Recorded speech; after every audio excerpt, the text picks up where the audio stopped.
Uh-oh. We're live. Oh, All okay. right. Okay. So we do have a quorum, so we can start the meeting. It's about 4:03. Okay. And first thing is approval of the April 26, 2025 regular monthly meeting minutes. Is there a motion to approve minutes? So moved. Okay, is there a second? Second. Are there any additions or corrections to the minutes? Anybody see anything there? Okay. Hearing none, all those in favor of approving the minutes, say aye. Aye. Anybody opposed? Next, we're gonna go to the resolutions. There's 1, 2, 3, 4 resolutions. First one is adopting updated procurement policy, and I have a motion for that. Make a motion. Is there a second? Second. Okay, so we got a motion and a second, and we're going to get an explanation of what's transpired from Esther, because she worked hard on this policy. Okay, so there's 2 attachments to the resolution. One's attachment A, which is with all of the proposed changes accepted, so that it's actually readable. And then attachment B shows the red line, meaning it shows what I've changed.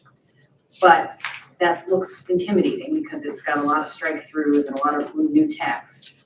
But let me speak globally about this, which is over the time that I've been here, we have to go through a procurement policy every year for AEO. And we've also been living with the policy as you're changing a bit about what you guys are doing, not necessarily changing, maybe growing, doing more different kinds of things. And so we just used, I think we've been using it quite a bit, so it sort of shows then where there are either, redundancies or things that are just too confusing. And what I found is this policy used to cover 3 things the same way: services, professional services, other services, and goods. And they all had the same requirements. And they were in 3 separate sections. And that seems to me unwieldy. Let's make it easy for people to understand what it is we're doing, be as transparent as possible without being at all opaque between these 3 different things. And so essentially what I did was I went through and I basically de-duped it and smushed it together. That's a legal term. Smushed it all together so that you've got the same thing that we're used to all the time, which is these 3 tiers. Well, I guess it's 4. Things under $1,000, Joe can just buy them, whether it's a service or a good. So, that was the other thing, is I could not, in our old policy, figure out what an other service was. Because there was services, let's see, I gotta go back and look. There's now only services or goods. There's not categories of services because we still approve them the same way. So now you're hiring somebody and you're gonna have a contract with them to do something, that's a service, whether it's any kind of it, with the exception of construction gets a little bit of extra treatment under the law. And then if you're gonna buy a good, that's a thing. And then we're just gonna keep it simple. And you're gonna do the same kind of threshold consideration each time.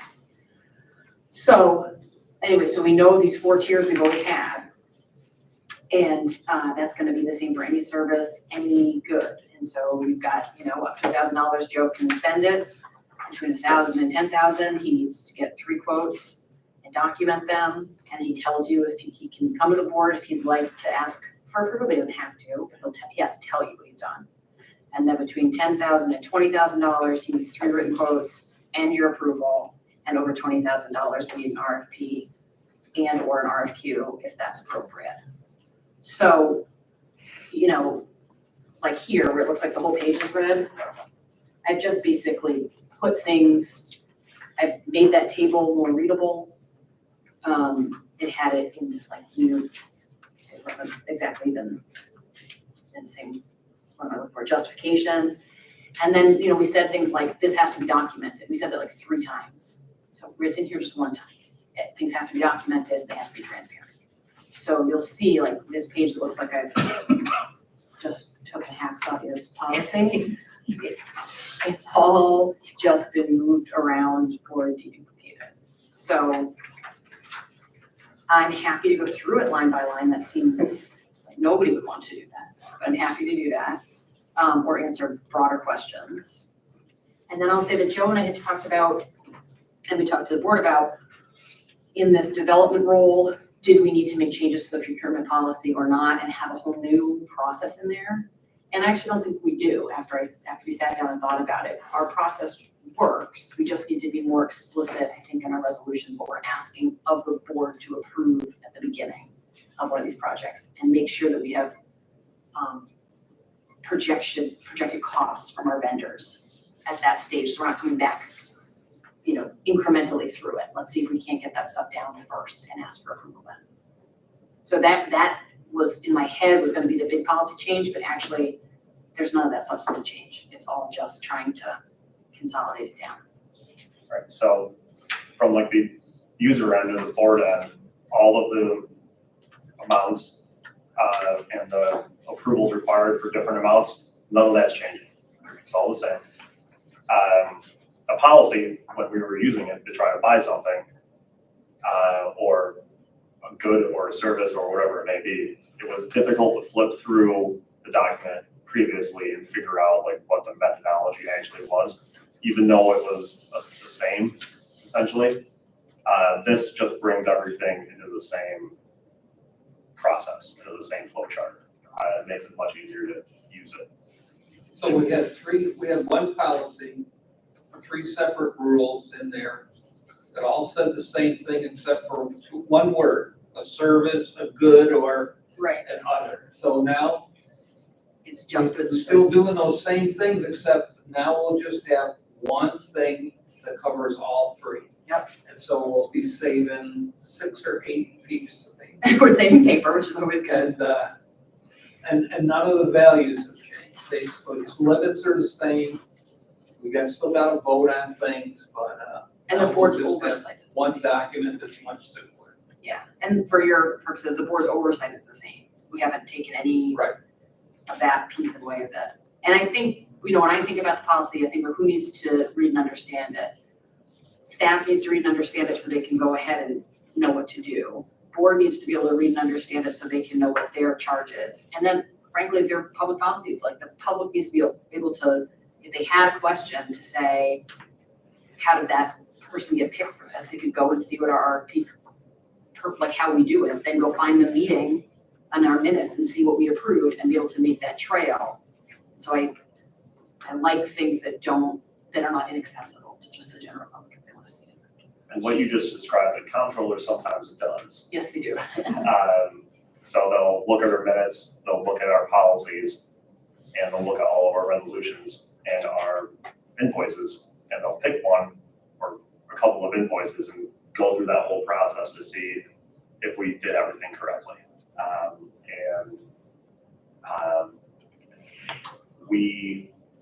We've done okay so far on that, but we want to keep the streak going, and this just makes it a little bit easier for all of us to be on that same page. Does anybody have any questions? So we do have a motion and a second. Now, if we approve this today, then at the next meeting, we'll get the new official document.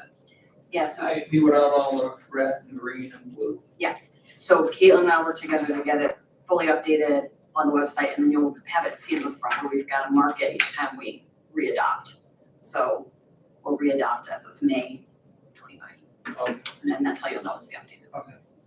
Alrighty, so we've heard from everyone that's interested in speaking. Does there anybody else have any comments? So we're gonna vote on A, correct? Yes, the A and B are the same. They And I know just, some towns that raised this like this 0 to 1,000 because of cost of things. oh, should we look at the values? Things have gone up so much. Somebody needs to have the right to go to slow. Some places have raised, but if it's been working, then I guess it's fine. If you want to raise it, Ernie. No, but you know what I mean, because of the way the economy is. Yeah, Otherwise, you gotta have something done this week, you gotta go get yeah, permission from everybody. we did that. I It think used to be 500. Was it Right. last year or the year I before? think in March Oh, of okay. 24, we brought it to Okay. 1,000. So you can't do anything for 500. Somebody will come look at something for $500. Yeah, it doesn't take long to Yeah, spend $500. no, just to show up, yeah. I mean, the thing is that we don't buy a lot of goods for land bank. It's really mostly this is done through services, but it covers both. Because you've got your MOU with the county, which covers like pencils, you're not buying that stuff. And the materials and things are in these project budgets, so you're not buying those goods. So, I don't think you run into a ton of, I can't afford that. No, like we need signs, you're gonna see eventually. We'll follow this process and we'll get quotes for signs and, we'll buy them. But up to $1,000, I think the last time, like the last service we used that for, we had a guy go put a tarp on a roof. That kind of thing where you just need to find somebody, get them out there to do this small random thing, now. And so we have up to $1,000 to do that with. And if that becomes unworkable, we'll come back, maybe push it up to 1,500 or $2,000, but for right now, I think 1,000's fine. All right. So all those in favor of resolution 2518, say aye. Alright. Anybody opposed? Okay. Mark Les is here, treasurer. Hey, Les. Forward. How we do it. We're on number 2519, resolution 2519. The annual contract review for NX Architecture. We've been using them for a while now. So is there a motion for resolution 2519? I'll make a motion. Is there a second? Second. Okay, so now we can have some discussion. Sure. So, for the authority's budget office every year, for contracts that last more than a year, you need to review that contract. NX Architecture is one of them. So this is the firm that we procured through RFQ last year. And under their umbrella, they have a host of other professional services, like civil engineering, structural engineering, that kind of thing. This contract, this one that we are reviewing here, this is kind of a baseline that we use for them and to get them out to help us figure out what we're going to do next when we get a property into the inventory, whether it comes from donation or tax foreclosure. Like, we need some professional assistance to go out there to see if it's going to be a demo candidate or a rehab candidate, what that might cost, and then looking at our inventory as a whole and figuring out which properties would make sense to try to pursue as a project. And once that process comes together, we start putting a project together, they'll come back to us with a more refined proposal that'll speak to the cost for architecture and design throughout the entire project. So if you remember, we had that proposal come to the board for like the Seneca Housing Incorporated projects in Willard and Broncos. They came and it was going to be $30,000 or so odd dollars for the first part of it. But they had estimated out as if we had the funding to do construction all the way to finish. But for the first part of it was $30,000. That's what they're going to cost. They had it broken out for whatever their other design partners were needing to spend to get that done. And that flowed into the actual project. So this initial contract pays for the work that's required to get us to that point where they can put that next step together. And this resolution and then the next one that would follow, to Esther's point earlier about ensuring that we're structuring these in a way where we're not having to come back to the board for a contract review every single time, even though we already said we would spend the money. These are the types of resolutions that we would be setting that up for. Can I add, it's also part of your procurement policy that if you approve a contract, like approve a vendor that may be under contract for more than 1 year, that you're gonna approve, that you're gonna go back and look at it and do a review of how they've done. that's what Joe present out, like he's worked with them, it's gone well, we don't need to go out and find somebody else, because you RFP'd for these services. If there was something you were dissatisfied with, you would then like open that back up if you wanted. Right, I did leave that out. They are doing very well. When we initially went out to get design services, we needed a architect and basically a design project leader that could design something, get the cost estimates right or estimated professionally enough that would flow into a spreadsheet where we could actually do grant applications with that HCR would fund. And they excel at that. They have taken our projects and looked at what we have, and they drew their designs, got our project estimates, and HCR is given, or at least awarded, $1.5 million for those designs already for Seneca Housing. So we're doing well with their performance so far. And you'll see number 4 in the resolution says we're gonna come back and look at it again in May of 26. So that's the same oversight. If you wanna come back and bring it for another, if you wanna keep them on another year, you'd have to review it again. So that's the way the board can maintain their eyes on it. Right. Even though you're spending underneath the contract for the whole year.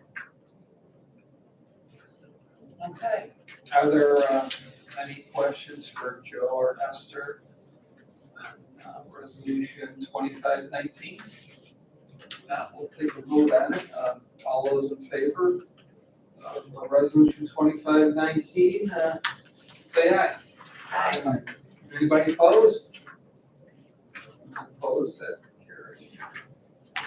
The next resolution is 2520, authorized contract with AMD Environmental Consultants Incorporated for assessment of 4 Seneca Lane and Seneca Falls. So is there a motion for 2520? Motion. Is there a second? Second. Second. Okay. So we have a motion and a second, so we can have some discussion. All right, so for Seneca Lane is in Seneca Falls. It's a duplex that the Presbyterian Church in Seneca Falls went out and purchased, and will be and is donating to the land bank. We accepted the donation by resolution last meeting, and we're working on completing that process. We are currently putting the pre-possession agreement together. The Attorney General needs to approve the donation, which we don't know how long that'll take. So apparently any church or religious entity that sells or donates property needs to get the review or okay by the Attorney General. So we're hoping to not let that slow us down too much. We have this pre-possession agreement. We just got the insurance worked out for property and general liability under the pre-possession on this property. And we're adding it to the list of eligible properties for the Land Bank Initiative grant. So we can spend down the rest of that grant and get us set up for the next one. So this resolution with this AMD proposal lays out an estimated cost for all of the environmental type things that we need to do to initiate renovation of this property. So I don't think it's going to be a demolition candidate. I think this is going to be a rehab. The idea at the end of the day is we're going to use our LBI money to rehab it.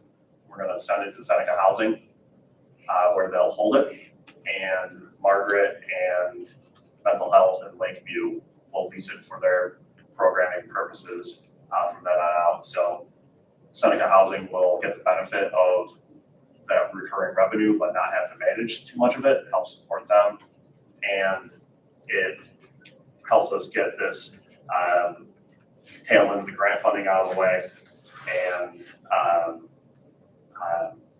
promotes a lot of the goals and recommendations from that housing needs assessment we did a few years back. So we're checking a lot of boxes with this one. Hopefully it's as simple as it all sounds, but this $11,092 for all of the environmental work on the front end here basically helps start the process. So these projects, so the funding goes to Senate, the rent or whatever goes to Seneca Housing. At the end of the day, yeah. So, okay, so, yeah, so that helps them, and at the same time, it's not us sending money to hotel hotels. Right, there is that. So this, in a roundabout manner, will help save social services money because the folks that would otherwise be in hotels paid for by social services, they'll be here paid for by New York State through the mental health department. And this will be 2 less units we need to worry about paying for motels. That's similar to the Flagler project as well. So those units in Waterloo, the idea is money can be saved if we're not, if folks aren't ending up in the hotel. If we can get them out of the hotel, put them in a more stable unit where they're unlikely to return to the hotel. And there's 5 less we got to worry about. Okay, so are there any questions for Joe at this time? Okay, so we do have a motion and a second on resolution 2520. All those in favor of approving 2520, say aye. Aye. Anybody opposed? And our last resolution for tonight is 2521, accepting property donation of 108 Minders Street, Seneca Falls from Habitat for Humanity.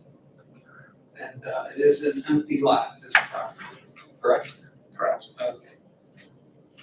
So is there a motion for 2521 to accept this vacant lot? I'll make a motion. Okay, a second? Second. Okay, so we got a motion and a second, we can have some discussion. Sure. So for those of you that may not know, Habitat in Seneca County is dissolving. And we're learning when a nonprofit dissolves, it needs to give its properties, its assets to another nonprofit. We actually transferred this property to Habitat in 2022, I think. Yeah. That's right, the resolution. Transferred it in 22. They pursued demolition, they got it demolished, so we didn't pay for the demolition.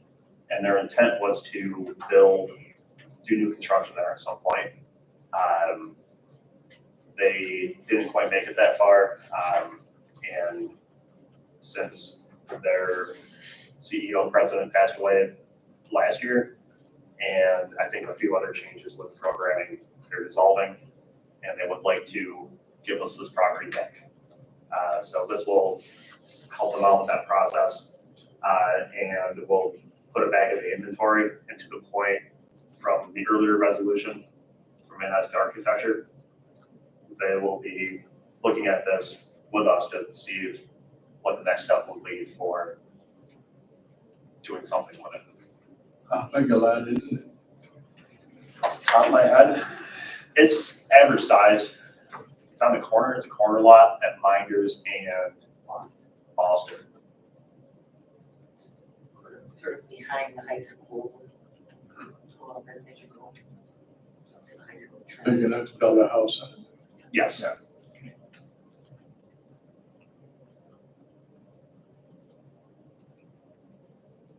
Okay.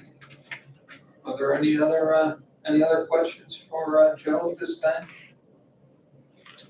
Okay. Hearing none. All those in favor of motion 2521, accepting this property, say aye. Aye. Anybody opposed? Okay, no one was opposed. And, Next item on our agenda is the CEO President update and discussion items. 1, 2, 3, 4, 5, and I'll just let Joe go through them one at a time. I'll start with number Washington Street. Sure. So we completed all the state Office of Historical Preservation requirements for using state money to demolish a eligible building. And it's submitted everything. That was the pictures to the state archives and the historical narrative and all those things that we had to do. So that's all completed. And we have the RFP for demolition posted. It's on the website and it's on contract report. We're going through the MWBE process right now and sending out the emails and doing our log. It's not a asbestos project somehow. So we had the asbestos surveys done and it came back with less than 1% anywhere tested. So this isn't going to be one of those demolition asbestos in place, more expensive demolitions. Back of the envelope, I'm expecting this to be roughly maybe 30,000 at the end of the day. And there would be no air monitoring or anything like that. We won't need that. It's due on June 10th, and that's when the bid opening will be. Depending on where we are in the calendar and what else is going on, we might want to call a special meeting to approve something or save it till the end of the month, depending what we need to do. But yeah, so that one's in motion. Any questions on that? Okay. So that rolls right into with trying to build something back at that spot. We got zoning approval for both properties for rebuilding that 55 Washington Street house and a duplex at the back of the property facing Hunt Street. We also got site plan approval by the village and a permit for 17 South Walnut, putting a duplex over there. The state released the grant application for HHAP, which is the program that Flacco is using to apply to do all this work with, and that is due on June 12th. On our end, we're done with about 99.9% of everything that we need to do under that MOU and what we need to do to give the Flacco for this grant application. So we're expecting that they will submit that on June 12th. Should they be successful, about $2.5 million worth of project. We'll get a purchase offer from them, probably a few other things that still need to be worked out to transfer the properties. And our architects and design team are going with the project. So they'll continue working on it until it's completed, and we'll be out of it, and these units will be built. So just wanted to also flag back when we first acquired the property from Wells Fargo, they gave us $60,000 to put back into the property to try to do a project with. We've been saving that, and I just wanted to bring up again that we're hoping to transfer that to Flagra to help promote this project and push the project along. So in the next couple of months, I'm expecting that, hoping that HHAP grant, that they're successful in getting that, and then we'll have to sort out all the next steps with transferring the properties and transferring the project over to them. But so far, so good. I think we get that torn down, and if Flacco gets their grant in, we're in pretty good shape. The other suite of projects with Seneca Housing in Willard and Novan. So we did get the $1.5 million of small rental development initiative funding secured for those, which is great. we're planning on, and the state is also aware that we're planning on doing this, of earmarking about $1 million in our next land bank award to contribute to this project. So that's all coming down the pipe. What we need to do in the short run here is sort out a zoning issue in Romulus and the hamlet there. We're proposing that 3-unit project, which is allowed by special use permit. We're working with the zoning board and the code officer and some other folks down there to get the variances that we need to get that permit. But we're not expecting to not be successful with this plan. So I think it's a well-supported project. The neighbors at this point have received a couple of public notices about it, and nobody has shown up. The ZBA chairman also went knocking all their doors. Nobody's mad at it. A couple people are happy about it, which was nice to hear. So I'm hoping we can sort that out over the next month or two while we're getting the money together and the next round of applications together. Speaking of which, the Land Banking Initiative Next Grant, it's a rolling application.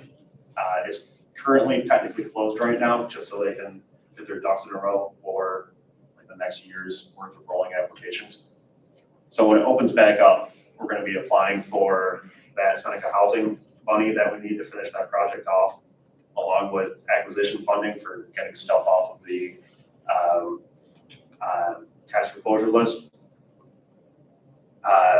And also acquisition funding for general if we were purchasing property. So we have those Lodi parcels that are still down there that we would like to close on. So we're going to push those off to the next grant while they sort that out.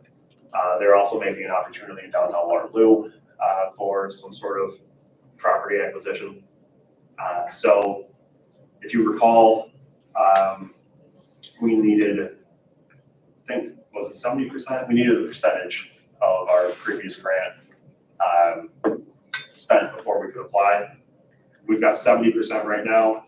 We just got a reimbursement submitted back to the bank. It's in the bank account, $57,000. So we're right there with this demolition and the work over at for Seneca Lane. We should be in great position over the next couple of weeks here to get that application together and submit to the state. The Land Bank Association had their annual conference last week, and there seems to be a difference in this new money versus the old money from a state budget perspective. And Esther may have to correct me if I mix this up, but apparently the state has all different ways that they grant money out and they generate money to make into grants. So the first round of land bank funding that we're currently spending is coming out of the aid to the local municipalities state budget line, which you can do anything you want with, which we have that. The next pot of money is largely going to be coming from capital funding, which needs to get like tied to a project and all of that. So we're needing to be strategic about how we apply. They still have aid of local municipalities money left over, which we're going to be getting for acquisitions and some environmental stuff and doing all of that.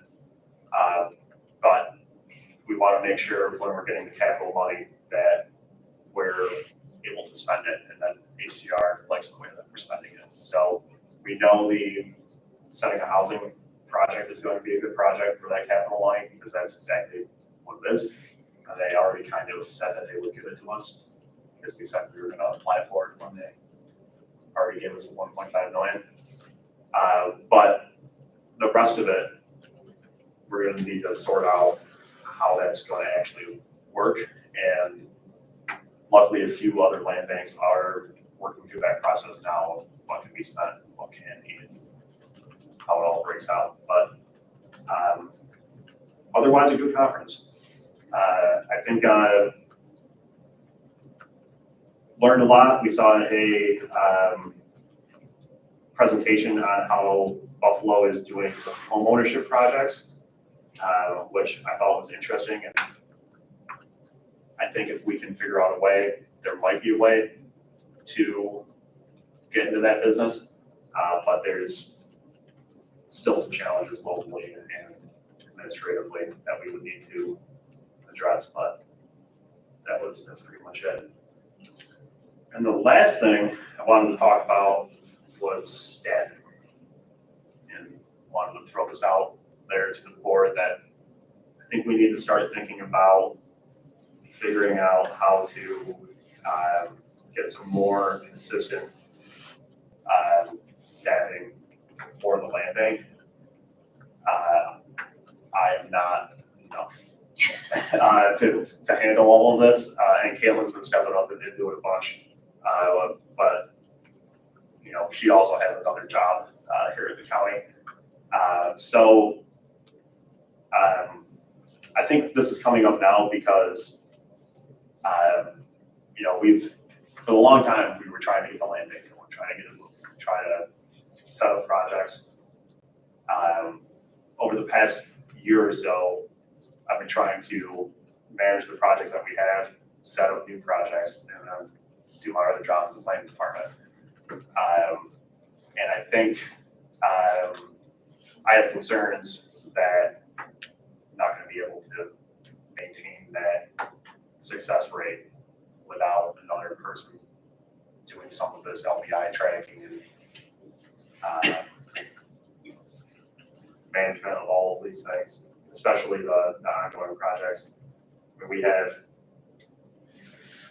between the two, about $6 million worth of projects happening, right? They all have little things that come up every single day.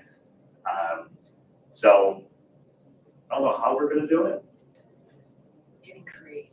Are you talking, oh, I'm sorry. No, I said we're trying to figure out how we could do this, but this would just be somebody who works for the land bank. This would be somehow planning individual who also takes on additional responsibilities with land bank. And we're not sure yet. Let's just say we're hashing things out and trying to come up with concepts that are going to be palatable to the land bank, the county, whatever. So, yeah. And also trying to make sure that what we think we want them to do can fit into a nice sort of job description where we're not making them do too many unrelated kind of projects. So, I don't know. That's kind of where we're at right now. We're trying to pick this up. My instinct right now is to investigate more on like the land bank doing this directly and not making like a new position within the county and having to get an updated agreement with the county for this person to Job do descriptions. the Yes. civil service and all that stuff. Yeah. So figuring out how much money we can devote to this, and then B, what we would need to adjust with, if anything, with our current agreement with the county for things that are provided to the land bank. The idea, I don't want to go to the county and ask for a ton of money. That's not what I want to do. Not without showing where your revenue's coming. Yeah, and we're starting to get a good amount of revenue, and there's good grant opportunities out there, and we have a lot of stuff going on. I'm concerned that without some consistent assistance, that I'll get these projects done that we're doing, but we're going to drop the ball on setting up the next round of, say, maybe downtown Waterloo, or tax foreclosures, or something else.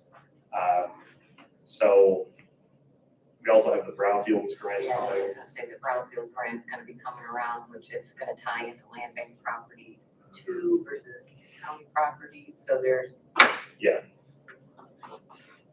So is this like a workstation, your work session you're thinking about, or somehow having more of a conversation. I mean, you got thoughts, but you're gonna have to throw them out there and talk, right?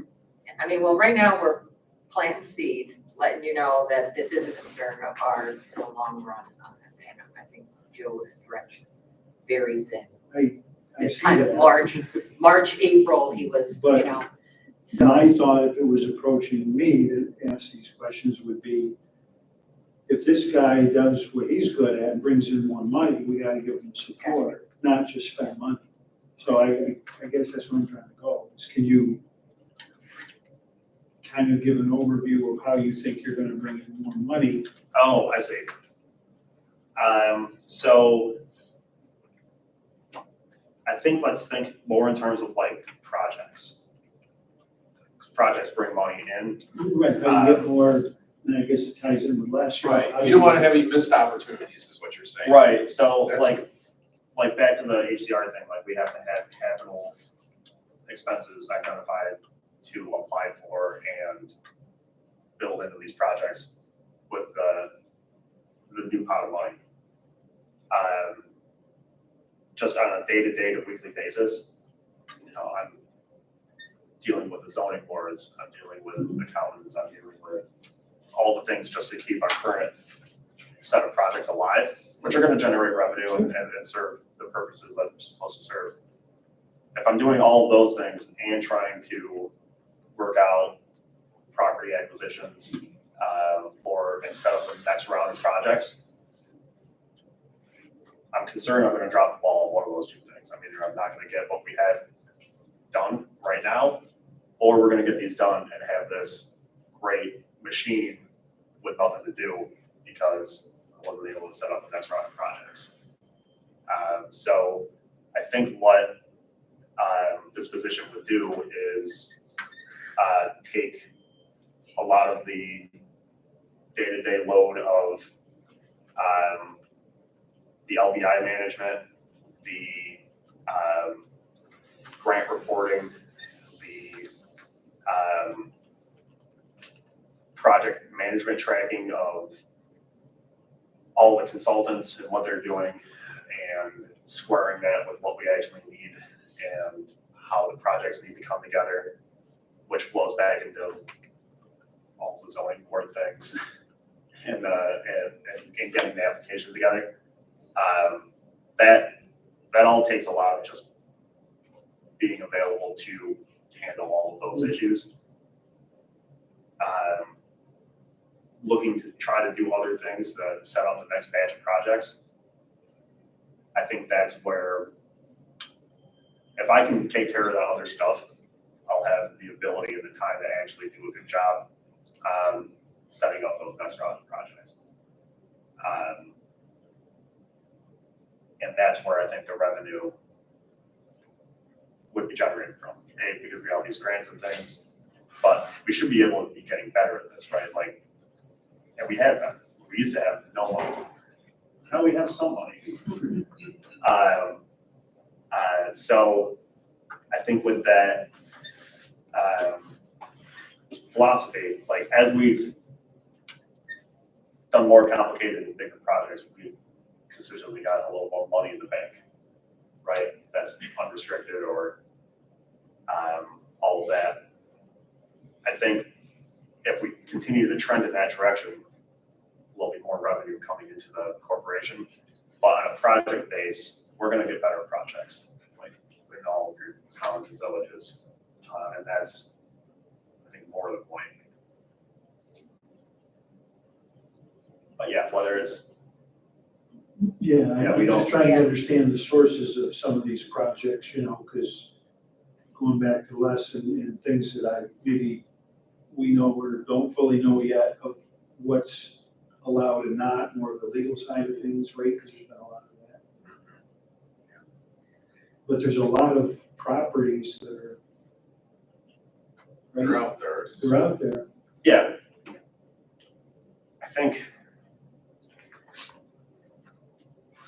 I think between like the admin and operations grant, I think there's an opportunity to use some of that towards paying somebody to help out. There's also a way to charge time on project management specifically, on the second round of grants. We'd have to blend that together to come up with like a budget and then see if that budget is enough to support a position or not. So we're looking at part-time or full-time? Would it be 20 hours a week, 24? I mean, I don't know. Oh, I'm just floating right now. Yeah, we're planting seeds that if Okay. we, yeah, we come I didn't know up what you with. had in mind, like, I obviously want to go full-time probably. If we can find a path to pulling off the full-time, Does any of the grants help pay for that? yes. Whether it can be 100% grant funded or not, I don't know yet. I just wanted to throw this out there that I need to be investigating this to figure this out. Hello? So yeah, we come in the fall saying, I think we have a plan. Yeah, I mean, I'm not opposed to it. I mean, Yeah. putting everything together and then seeing what we have and whatever, I guess we can afford. I mean, Yeah, Yeah, so, this is what we have, this is what we can afford, and I guess we do what we pay for. I don't know. yeah, I just didn't want to surprise anyone next month or the month after with like, we need to find some more help. Well, It's not a You know what I surprise, said? it's a shock. yeah, I just struggle with it. I think, I always try to look at it, where's the revenue opportunity? And then you put the cost against it. And right now, I hear the cost, but you got, somehow we gotta solidify, what are we gonna make happen, right? I mean, I would think anybody would be receptive to, you're gonna make more money, and Projects. I think, yeah, like you like projects, but bringing funding in And how many these projects projects. show a profit? Profit for who? For what you're well, I doing? just think the land bank is really just looking at cash flow and make everything work. Exactly. Okay, that's fine, but you gotta have the money going somewhere to make this all work, right? There's gotta be something, some rationale of, there's enough revenue to do these projects, right? That'll cover all the costs. Oh, so if we're thinking about revenue on a project base, like on that LBI 2 funding, there's a line for time, for personnel time on a project basis. So say we were putting up mixed-use development on a brownfield together in the village. And part of that was coming from, for the pre-development part of it was coming from LBI 2. We could, on that grant, charge an amount of time for a position to be working on that property. So there would be the revenue covering a portion of that person's time. That revenue, whatever it is, like that investment, that same person with that time is going to be figuring out how to, or working with the consultants, so it can be figured out of how to do like a larger brownfield project where there might be tax credits. You're going to need to get that other developer. You're going to syndicate those tax credits, whatever you're going to do to generate the rest of the money for the project. And at the end of the day, there will be ideally an amount of revenue, whether it's through a property sale or developer fee or whatever it is to the land bank itself. But there'll be a project building. And I think that's like the revenue potential analysis of like this other position. And I don't think it's quite the same as if we were just like a regular business, as we're a very irregular business. What I'm hearing you say is if you have projects to work on, then money comes in. Yes, So like if you have, and if what you can't do is generate projects, because that takes time and creative thinking, because you're doing tasks that could be delegated, you're gonna generate revenue by having the opportunity to have projects. So the more you can get in line, the more funds you can bring in, and they may be able to pay for staff time, or they may be able to pay for project, and we're gonna pay for the staff time for something else. But if you don't have someone to work on, we don't have money, we don't generate revenue out of it. right. There's So, like if this, we're gonna get these current batch projects done. If they got done today, like we were done with them, we would have nothing else to do, but everything to do. Like, there's a lot of issues out there, but like we need to like be developing projects that get to the point where we can acquire them, where we can get the investment to do those things. It took years to put together this first batch of projects that we had. Doing it in this way. And that was most of my job in those years, was figuring out how do we put this together. Well, we did, and now I'm still needing to figure out how to use the time I have at work to work on land bank stuff to do that and manage all of these projects. So if we can manage these projects with another person somehow, we can continue to develop the next batch of projects. So So you just finish. You get it finished quicker, then you have nothing to do, so you'd have time to do the next one. yeah, if only. It's too long. You got, If only. $1 million for Seneca Street in Ovid and Willard. What's that? You said you had $1 million grant. Was that covering just the Ovid and the Walnut one?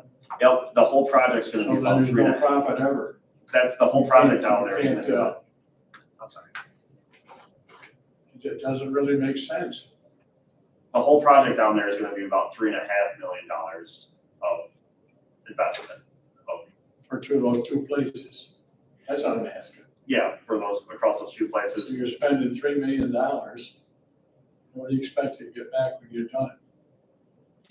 You selling the lots off, or? Are you? Yep, we're gonna get revenue from the lots, and we're also going to get an amount of revenue of what they call developer fees. I'll have to look back at the grant, but we should be getting about $30,000 at the end of the day for us in the bank on those projects. After you spend $3 million, you get $30,000. Yeah, Okay. I mean, it's a function of just everything being so expensive. Everything's so expensive. If Too much red tape. there is that too, that's a real problem. That's one of the things that is going on right now, is almost every grant, every community, every partner has their own legal and other issues. So trying to really brainstorm and work through some of those processes, thank you, Esther, is really, part of the struggle that I've seen. It was a very difficult part of this spring for Joe to get through and to just keep these projects moving. But it's what you have to do if you're gonna do it. It reminds, it's not a business, that's not the model, but it does remind me of that time when you hit in business development where you're like, have to decide if you're gonna spend more money to make money or not, because you need to Assuming you add have on. another meeting in here. Probably a 5. So why don't you develop something and just keep bringing it back? Oh, yeah. That's the point. So, yeah, we don't have You don't have a model yet, so, we just wanted to let you know we're We're thinking about it, we'll come back appreciate it. later. Yeah. Esther, do you have any Just so you're not comments? surprised. The only thing I wanted to make sure to mention was that we closed on that Railroad Ave property back in April, and I forgot to report out on that, so that was a side lot sale, so that's done. That other stuff is all pulled into what Joe's talking about. Back on cash flows. Yeah. You got it. And, treasurer's not here, we're gonna wait till next time he comes, he can give the report, or do you want to do it? I always say I know how much money we have in the bank. There it is, right. So general checking, so this is the account where we actually have revenue it goes into, that we get to keep and use it for things. We've got 113,380 in there. The last account that's showing 2,500, we just got a reimbursement of 57,000 from HCR on the land bank initiative. That'll be transferred back up into the general checking, and it will exist in there from then on out. So that's kind of how the process works. It's a reimbursement grant, so when we pay for things, it comes out of the general checking. We submit the grant reimbursement request to HCR, and then they basically refund us the money back, and we put it back into the general checking to replace it. So that's how that operates, and we're moving along. That's the report. Alright. Is there a motion, do we have any new business, right? No. A motion to adjourn? So moved. Okay. Anybody opposed to adjourning? Okay, we're adjourned. Thank you. Okay. All right, got 10 seconds to get out of here. So we have the next